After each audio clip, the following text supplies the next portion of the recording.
প্রতি বছর জাকাত দিয়ে এবং প্রতি বছর পবিত্র ঈদুল আজহা উপলক্ষে যে কোরবানি হয় সেই কোরবানিতে আমরা অর্থ বিতরণ, মাংস বিতরণ এবং খাবার বিতরণ করি। এইবার একটু ভিন্ন মাত্রা করছি যে সেটা পারে, কারণ এই যে দেখতেছেন ধনী দরিদ্র সবাই এক টেবিলে, আমরা সবাই এক টেবিলে আজকে ঈদ উদযাপন করছি।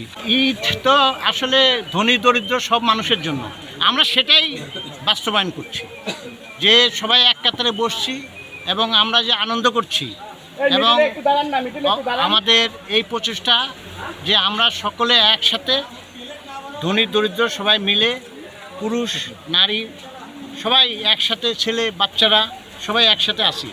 চেয়ারম্যান সাহেব আমাদের প্রতি বছরই এখান থেকে মাংস দেয়, বিরিয়ানিও খাওয়ায়, টাকাও দেয়। চেয়ারম্যান সাহেবের এখানে আমরা প্রত্যেকবার আসি, এখানে খাওয়ার আয়োজন করা হয় এবং সর্বশেষে বোনাস টোনাস সহ মাংস দিয়ে দেয়। আমরা এখানে খুব আনন্দ পাই আসলে।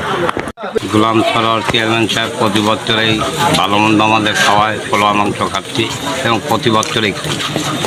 চেয়ারম্যান সাহেব আমার গোস্ত দেয়, খাওয়ার আয়োজন করে, আমার টাকা পয়সাও দিয়ে দেয়। ঈদের দিন আমার খুব ভালো লাগে।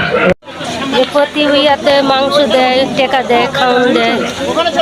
আমাদের এখানে প্রতি বছরই চেয়ারম্যান খাওয়া দেয়, মাংস দেয়, টাকা দেয়। আমরা খুব আনন্দ পাই, খুব খুশি। আমরা আগামী বছরে যেন চেয়ারম্যান আমাদেরকে আরও দিতে পারে, আমরা তাতেই দোয়া করি।